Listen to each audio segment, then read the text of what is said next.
ਅੱਜ मेरा मन नहीं कर रहा सीगा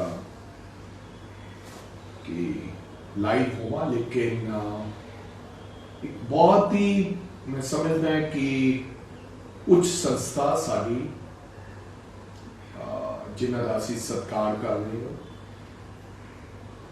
उस संस्था का, क्योंकि वो साडे गुरु नाल साडे प्यो नाल जुड़ी संस्था है।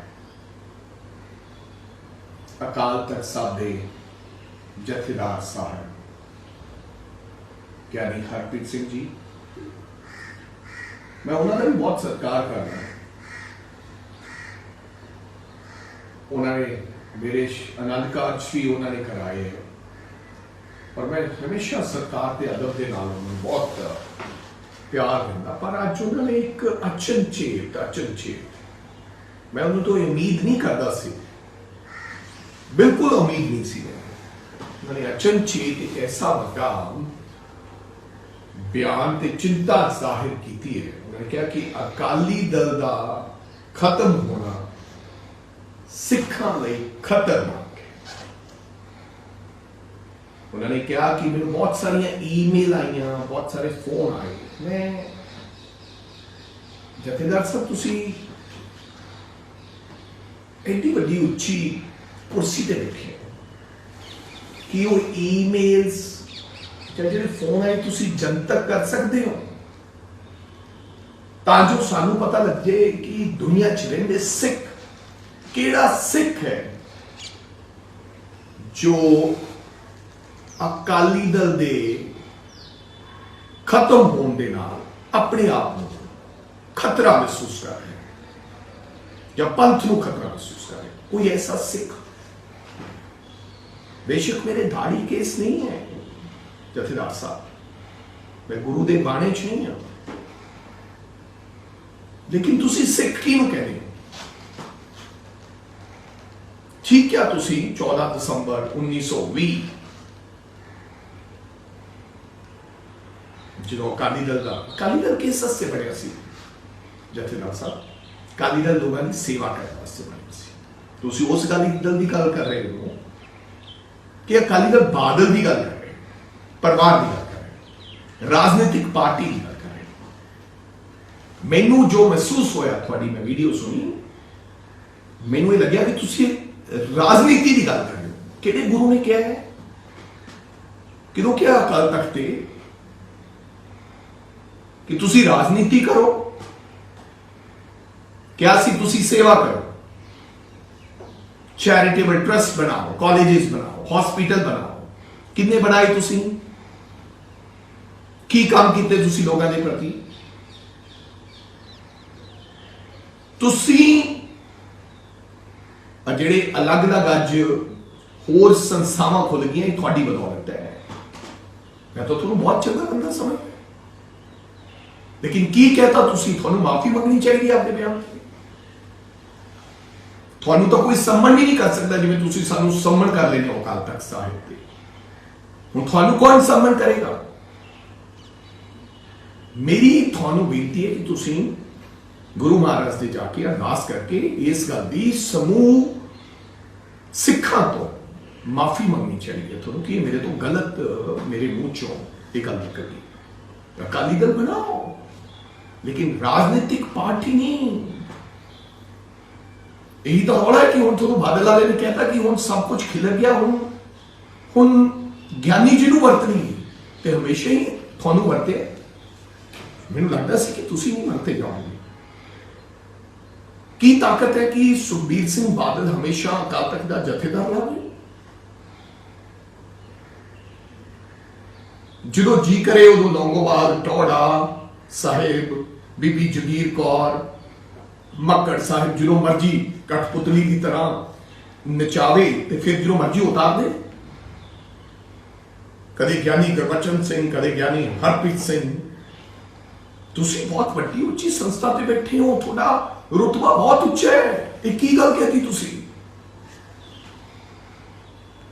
कि अकाली दल श्रोमणी गुरुद्वारा प्रबंधक कमेटी अजकल हुण अकालियां दी रैली च तुसी लंगर नहीं खवा पाउणा, इस करके तुसी ये गल कही।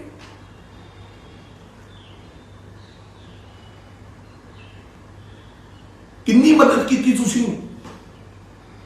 श्रोमणी गुरुद्वारा प्रबंधक कमेटी च जो चढ़ावा चढ़ता है वो सारा इन्हां दी रैलियां च असीं लंगर ला ला के उजाड़ता।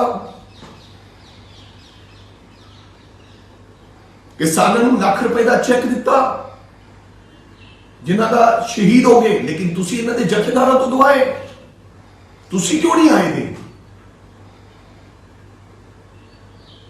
तुसी पीटीसी नाल सौदा कर लिया जथेदार साहब, तुहानूं चिट्ठी लिखी है और मैं हुणे दी लड़ाई लड़ांगा तुहाडे नाल। क्यों नहीं तुसी दूसरे चैनलों को इजाजत दिते कि वो मेरे गुरु की बाणी को पूरी दुनिया के विच विखाउण? क्यों कदे पीटीसी को अधिकार दिते हुए तुसी? और तुसी मन्ने हो कि यह गलत है? कदे नहीं तुसी लाई हो कि क्या कदे नहीं क्या कि श्रोमणी गुरुद्वारा प्रबंधक कमेटी का करोड़ों रुपया बादल परिवार पीटीसी के राही केबल के राही खा रहा है? क्यों मोनोपलाइज किया हुआ है? क्यों कला एक ही चैनल चलेगा गुरुद्वारा की गुरबानी विखाउण वास्ते? तुसी कदे नहीं बोले क्यों नहीं उत्थे 12 चैनल चलने चाहिए? क्यों नहीं ऑक्शन होनी चाहिए? ये ऑक्शन हो गए जे मेरे गुरु की कोई गुरबाणी विखाउणा चाहता है तो जो रेवेन्यू आए पैसा आए तो गुरु की गोलक च जाए। आई बारी घाटे का बजट दिखा देने हो, कित्थे जाता है मेरे गुरु का पैसा? कित्थे जाता है? थोड़े लोग खा जाते हैं। लोगों ने तो शरदा के नाल ट्रकों के ट्रक छड़ जाते, कित्थे जाता हो पैसा? ये गल चंगी नहीं है, ये गल गलत है। ज्ञानी जी तुसी बिल्कुल गया, बिल्कुल किसी को कोई खतरा नहीं। जिथे मेरे गुरु की गल है उत्थे हजारां जाना कुर्बान कर ले लोग तैयार हैं। 200 तो वध वार गुरु ग्रंथ साहब महाराज की बेअदबी हुई अकालियों के राज। जिहड़े तुसी कहते हो कि श्रोमणी अकाली दल 14 दिसंबर 1920 वाला श्रोमणी अकाली दल नहीं है। की कुर्बानी है सुखबीर सिंह बादल की, की कुर्बानी है मजीठा साहब की कुर्बानी है किसी होर अकाली दल के व्यक्ति की? मैनूं जरा कुर्बानी का दोहराओ। तुसी मास्टर दारा सिंह की तुलना इन्हां नाल कर रहे हो। की कुर्बानी है ज्ञानी गुरबचन सिंह जी की? तुसी दस दो तुहाडी की कुर्बानी है जथेदार साहब? नहीं, ये बिल्कुल नहीं है। माफी चाहना, मैं तुहानूं सवाल कर रहा हूं। मैं किसी को तो करना ही पड़ेगा, मैं नहीं तो कोई होर नहीं तो कोई होर। मैनू इन्हां गल्लां दे किरपा करके ज्ञानी जी हाथ जोड़ के बेनती है थानू, मेरा उत्तर मिलना चाहिए। नहीं तो तुसी माफी मंगो कि बिल्कुल किसी राजनीतिक पार्टी का, बेशक अकाली दल है, किसी का कोई गुरुद्वारा साहब नाल वास्ता नहीं है। इन्होंने गुरुद्वारा ने गोलका से कब्जा करने वास्ते बनाना है। तुसी उल्टा ही कहो क्यों नहीं बनाने ऐसा सिस्टम कि अकाल तख्त दा जथेदार कोई संस्थावां मिलके देश दियां दुनिया दियां उलीकणियां बनाउणियां कि एक ऐसा जथेदार बनेगा जिन्ना चकर दुनिया रहेगी उन्ना चकर वो जथेदार रहेगा। उन्हें कोई उतारन का किसी को हक नहीं होगा। वो फैसले रहेगा, वो मेरे धर्म के भी फैसले रहेगा, वो मेरे गुरु के जेडे दसे गए मार्गां दे वास्ते फैसले रहेगा। क्यों नहीं बनाओगे? क्यों नहीं एक ऐसा सिस्टम बनाओगे कि देश के तमाम बुद्धिजीवी लोग, देश की तमाम धार्मिक संस्थावां एक ऐसा प्रधान बनाओ कि जिन्हों ओरी जिंदगी जिवें पोप है कि रही दुनिया तक उन्होंने कोई ला नहीं सकता। ये थोड़ी है कि अज बीबी जगीर कौर इलेक्शन शराबा वंडन पियोण वाले लोगों प्रधान बना दो तो फिर एक संस्था से कब्जा कर लें, तो फिर उस संस्था को इस्तेमाल करके वो राजनीति के पिंड के विचार काम चलाओ। थोड़ा हिसाब लेने वाला असी मंगते नहीं है, कोई नहीं है। क्यों नहीं जन तक सोशल ऑडिट कराओगे? तुम श्रोमणी गुरुद्वारा प्रबंधक कमेटी का चंगे सिखा को सोशल ऑडिट कराना चाहिए बजट देने तो पहला। ਤੁਹਾਨੂੰ ਪਤਾ ਹੋਣਾ ਚਾਹੀਦਾ ਹੈ। ਉਹ ਸੋਸ਼ਲ ਆਡਿਟ ਕਰਨਗੇ। ਕਦੇ ਜਨਤਕ ਅਕਾਲ ਤਖਤ ਤੇ ਬਹਿ ਕੇ ਤੁਸੀਂ ਸੋਸ਼ਲ ਆਡਿਟ ਦੀ ਗੱਲ ਕੀਤੀ ਹੈ? ਤਾਂ ਜੋ ਪਤਾ ਲੱਗੇ ਕਿ ਸ਼੍ਰੋਮਣੀ ਗੁਰਦੁਆਰਾ ਪ੍ਰਬੰਧਕ ਕਮੇਟੀ ਦੇ ਵਿੱਚ ਕਿੱਥੇ ਲੋਕਾਂ ਦੇ ਮੱਥਾ ਟਿਕਾਈ ਦਾ ਪੈਸਾ ਖਰਾਬ ਹੋ ਰਿਹਾ ਹੈ। ਕਿ ਬੀਬੀ ਜਗੀਰ ਕੌਰ ਦੇ ਘਰੇ ਤਾਂ ਨਹੀਂ 5 ਕਾਰਾਂ ਖੜੀਆਂ ਜਿਹੜੀਆਂ ਤੇਲ ਤੇ ਡਰਾਈਵਰ ਚੱਲ ਰਹੇ ਨੇ ਤੇ ਸ਼੍ਰੋਮਣੀ ਗੁਰਦੁਆਰਾ ਪ੍ਰਬੰਧਕ ਕਮੇਟੀ ਤਨਖਾਹ ਦੇ ਰਹੀ ਹੈ?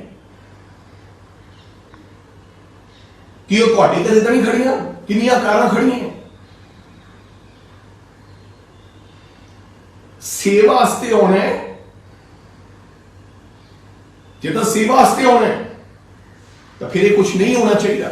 ਇਹ ਜਿਹੜੇ ਤੇ ਜੇ ਸੇਵਾ ਵਾਸਤੇ ਨਹੀਂ ਹੋਣਾ ਤਾਂ ਫਿਰ ਰਾਜਨੀਤੀ ਚਾਹੋ। ਤੁਸੀਂ ਵੀ ਐਮਐਲਏ ਲੜ ਲਓ, ਗੱਡੀ ਵੀ ਰੱਖੋ, ਡਰਾਈਵਰ ਰੱਖੋ, 10 ਜਥੇਦਾਰ ਵੀ ਰੱਖੋ, ਸਿੰਘ ਸਾਹਿਬਾਨ ਸਿਕਿਉਰਿਟੀ ਵੀ ਰੱਖੋ। ਉਹ ਤੁਹਾਡੀ ਸਿਕਿਉਰਿਟੀ ਕਿਉਂ ਕਰਨ? ਬਖਸ਼ੇ ਵਾਲੇ ਲੋਕ ਸਾਡੇ ਸਿੱਖ ਭਰਾ 20,000 ਰੁਪਇਆ ਉਹਨਾਂ ਨੂੰ ਤਨਖਾਹਾਂ ਕਿਉਂ? ਮੈਂ ਰੋਜ਼ ਇਹ ਦੇਖਦਾ ਹੈ ਕਿ ਜਿਹੜਾ ਕਾਲੀਆਂ ਦਾ ਕੋਈ ਬੰਦਾ ਹੁੰਦਾ ਹੈ, ਇਹ ਅੱਜ ਇਹ ਸੰਸਥਾ ਦਾ ਇਹ ਹਾਲਾਤ ਕਿਹਨੇ ਪੈਦਾ ਕੀਤੇ? ਤੁਸੀਂ ਲੋਕਾਂ ਨੇ। ਜਥੇਦਾਰ ਸਾਹਿਬ ਨੂੰ ਸੁਖਬੀਰ ਸਿੰਘ ਬਾਦਲ ਦਾ ਫੋਨ ਆਇਆ, 5 ਮੁੰਡਿਆਂ ਨੂੰ ਨੌਕਰੀ ਰੱਖ ਦਿਓ, ਲੰਬੀ ਦੇ ਆ ਰਹੇ। ਤੁਸੀਂ ਨਹੀਂ ਦੇਖਿਆ ਉਹ ਬੀੜੀ ਪੀ ਰਿਹਾ, ਉਹ ਨਸ਼ਾ ਕਰਦਾ, ਤੁਸੀਂ ਉਹਨੂੰ ਨੌਕਰੀ ਤੇ ਰੱਖ ਦਿੰਦੇ ਹੋ। ਸਮਰਪਿਤ ਲੋਕਾਂ ਨੂੰ, ਗੁਰੂ ਦੇ ਸਮਰਪਿਤ ਲੋਕਾਂ ਨੂੰ ਤੁਸੀਂ ਤਾਂ ਇੱਕ ਉਹਨਾਂ ਦੀ ਇੰਡਸਟਰੀ ਬਣਾਈ ਹੋਈ ਹੈ। ਜਥੇਦਾਰ ਸਾਹਿਬ ਜਵਾਬ ਚਾਹੀਦਾ, ਸਾਨੂੰ ਤੁਹਾਡੇ ਤੋਂ ਜਵਾਬ ਚਾਹੀਦਾ। ਸਾਨੂੰ ਸੰਮਨ ਤਾਮੀਲ ਕਰੋ ਕਿੱਥੇ ਗਾਉਣਾ ਸੀ, ਗੁਰੂ ਦੇ ਘਰ ਤੇ ਆਵਾਂ, ਲੇਕਿਨ ਜਨਤਾ ਦੀ ਕਚਹਿਰੀ ਚੋਂ ਤੁਹਾਡੇ ਚ ਗੱਟ ਹੈਗੇ ਕਿ ਇਸ ਵਾਰੀ ਸੋਸ਼ਲ ਆਡਿਟ ਕਰਾਓਗੇ? ਤੁਸੀਂ ਕਰਾਓ ਸ਼੍ਰੋਮਣੀ ਗੁਰਦੁਆਰਾ ਪ੍ਰਬੰਧਕ ਕਮੇਟੀ ਦਾ ਸੋਸ਼ਲ ਆਡਿਟ, ਤਾਂ ਜੋ ਲੋਕਾਂ ਨੂੰ ਇਹ ਪਤਾ ਲੱਗ ਜਾਏ ਕਿ ਕਿੰਨਾ ਪੈਸਾ ਤੁਸੀਂ ਖੇ ਖਰਾਬ ਕਰਤਾ, ਕਿੰਨਾ ਕਰੋੜਾਂ ਰੁਪਇਆ ਤੁਸੀਂ ਲੰਗਰ ਚਲਾਤਾ, ਕਿੰਨੇ ਕਰੋੜਾਂ ਦਾ ਤੁਸੀਂ ਤੇਲ ਬਾਲਤਾ, ਕਿੰਨੇ ਕਰੋੜਾਂ ਤੁਸੀਂ ਗੁਰੂ ਦੀ ਸ਼ਤਾਬਦੀ ਬਣਾਉਣ ਵਾਸਤੇ ਲਾਤਾ, ਕਿਹੜੇ ਟੈਂਟ ਵਾਲੇ ਨਾਲ ਕਿੰਨਾ ਸੌਦਾ ਕੀਤਾ। ਅੱਜ ਤੁਸੀਂ ਬੋਲਣ ਤੇ ਮਜਬੂਰ ਕਰਤਾ ਜਥੇਦਾਰ ਸਾਹਿਬ। ਕਦ ਤੱਕ ਪੀਟੀਸੀ ਤੋਂ ਮੇਰੇ ਗੁਰੂ ਦਾ ਘਰ ਛੁਡਵਾਓਗੇ? ਕਦੋਂ ਕਦੋਂ ਕਦੋਂ ਪੀਟੀਸੀ ਛੱਡੇਗਾ? ਬੋਲੋ, ਜਵਾਬ ਦਿਓ। ਪੀਟੀਸੀ ਚੈਨਲ ਕਦੋਂ ਪੰਜਾਬ ਦਾ ਕੇਬਲ ਮਾਫੀਆ ਮੇਰੇ ਗੁਰੂ ਦਾ ਘਰ ਛੱਡੇਗਾ? ਜਾਂ ਬੋਲੀ ਲਵਾਓ। ਜੇ ਤੁਹਾਡੇ ਚ ਜ਼ਰੂਰਤ ਹੈ ਤਾਂ ਮੈਂ ਫੇਰ ਦੇਖਾਂਗਾ ਤੁਹਾਡੇ ਚ ਗਾਟਸ ਹੈ, ਬੋਲੀ ਲਵਾਓ ਕਿ ਜਿਹੜਾ ਚੈਨਲ ਸਾਨੂੰ ਵੱਧ ਪੈਸੇ ਮੇਰੇ ਗੁਰੂ ਦੇ ਘਰ ਨੂੰ ਦਿਓ ਜਾਂ ਮੇਰੀ ਸੰਸਥਾ ਨੂੰ ਦੇਗਾ, ਅਸੀਂ ਉਹਨੂੰ ਚੈਨਲ ਤੇ ਲਾਈਵ ਕਰਾਵਾਂਗੇ। ਨਹੀਂ ਤਾਂ ਫਿਰ ਸਭ ਨੂੰ ਇਜਾਜ਼ਤ ਦਿਓ। ਗੁਰੂ ਦੇ ਘਰ ਦੇ ਵਿੱਚ ਪੱਖਪਾਤ, ਗੁਰੂ ਦੇ ਘਰ ਵਿੱਚ, ਔਰ ਕਿੰਨੇ ਸਾਲਾਂ ਦਾ, ਤੇ ਜਿੰਨਾ ਰੈਵਨਿਊ ਦਾ ਫਰਕ ਆਏਗਾ ਆਪਾਂ ਉਹਨਾਂ ਪੈਸਾ ਬਾਦਲ ਵਾਲਿਆਂ ਤੋਂ ਕਲੇਮ ਕਰੋ, ਚਿੱਠੀ ਲਿਖੋ ਕਿ ਤੁਸੀਂ ਇੰਨਾ ਪੈਸਾ ਗੁਰੂ ਦਾ ਦੇਣਾ ਹੈ। ਛੱਡੋ ਲੋਕਾਂ ਨੂੰ, ਗੋਲੀ ਮਾਰੋ, ਕਿਸੇ ਦਾ ਪੈਸਾ ਕਿੰਨਾ ਦੇਣਾ, ਕੌਣ ਕਿੰਨਾ ਲੁੱਟ ਗਿਆ, ਮੈਨੂੰ ਦੇ ਦਿਓ। ਮੈਂ ਲਿਆਉਣਾ ਸੰਸਥਾਵਾਂ, ਚੈਨਲਸ ਵਾਲੇ ਜਿਹੜੇ ਹਜ਼ਾਰਾਂ ਕਰੋੜ ਰੁਪਏ ਦੇਣ ਨੂੰ ਤਿਆਰ ਹੈ। ਮੋਨੋਪੋਲਾਈਜ਼ ਕਰਕੇ ਤੁਸੀਂ ਕਰੋੜਾਂ ਰੁਪਇਆ ਗੁਰਬਾਣੀ ਦੇ ਰਾਹੀਂ ਉਹ ਚੈਨਲ ਕਮਾ ਰਿਹਾ, ਕਰੋੜਾਂ ਰੁਪਇਆ ਜਨਤਾ ਨੂੰ ਸਮਝ ਨਹੀਂ ਆ ਵਿਚਾਰੀ ਨੂੰ। ਪੀਟੀਸੀ ਖਬਰ ਸੁਣ ਕਰਕੇ ਨਹੀਂ ਕੋਈ ਲਾ ਰਿਹਾ, ਗੁਰਬਾਣੀ ਸੁਣਨ ਵਾਸਤੇ ਹਰੇਕ ਦੇ ਘਰੇ ਪੀਟੀਸੀ ਵਾਲਾ। ਕਿਉਂ? ਕਿਉਂਕਿ ਤੁਸੀਂ ਮੇਰੇ ਗੁਰੂ ਦੇ ਘਰ ਨੂੰ ਵੀ ਤਾਲਾ ਲਾਇਆ ਗਿਆ ਹੈ, ਤੁਸੀਂ ਲੋਕਾਂ ਨੇ।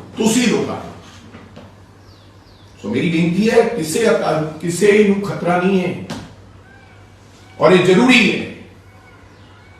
ਕਰੇ ਕਰਾਵੇ ਆਪੇ ਆਪ, ਉਹ ਮੇਰੇ ਗੁਰੂ ਦੇ ਭਾਣਾ ਹੈ। ਇਸ ਕਰਕੇ ਉਹਨੇ ਕਿਹਾ ਕਿ ਹੁਣ ਉਹਦੇ ਘਰੇ ਦੇਰ ਹੈ, ਦੇਰ ਨਹੀਂ, ਇਸ ਕਰਕੇ ਸਫਾਇਆ ਹੋਇਆ ਤੇ ਤੁਹਾਨੂੰ ਚਿੰਤਾ ਹੋਈ। ਇੱਕ ਧਾਰਮਿਕ ਸੰਸਕਾਰ, ਤੁਸੀਂ ਲੋਕਾਂ ਦੇ ਮਨ ਫਿੱਕੇ ਪਾ ਦਿੰਦੇ। ਤੁਹਾਡੇ ਕਰਕੇ ਨਹੀਂ ਚੱਲਦਾ, ਤੁਹਾਡੇ ਕਰਕੇ, ਕਿਸੇ ਜਥੇਦਾਰ ਦੇ ਕਰਕੇ ਗੁਰੂ ਦਾ ਘਰ ਨਹੀਂ ਚੱਲਦਾ। ਗੁਰੂ ਦਾ ਘਰ ਲੋਕਾਂ ਦੇ ਮਨ ਵਿੱਚ, ਹਿਰਦੇ ਵਿੱਚ ਲੋਕਾਂ ਦੇ ਪ੍ਰਤੀ ਗੱਲ ਹੈ। ਇਸ ਕਰਕੇ ਗੁਰੂ ਦਾ ਘਰ ਚੱਲਦਾ।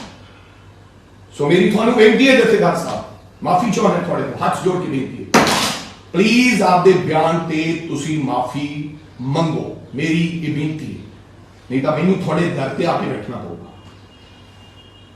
ਦਰ ਤੇ ਆ ਕੇ ਬੈਠਣਾ ਪਊਗਾ, ਤੁਹਾਨੂੰ ਮਾਫੀ ਮੰਗਣੀ ਪਏਗੀ। ਤੁਸੀਂ ਇਹ ਗਲਤ ਬਿਆਨ ਦੇ ਦਿੱਤਾ ਹੈ ਔਰ ਇਸ ਤੋਂ ਮਾਫੀ।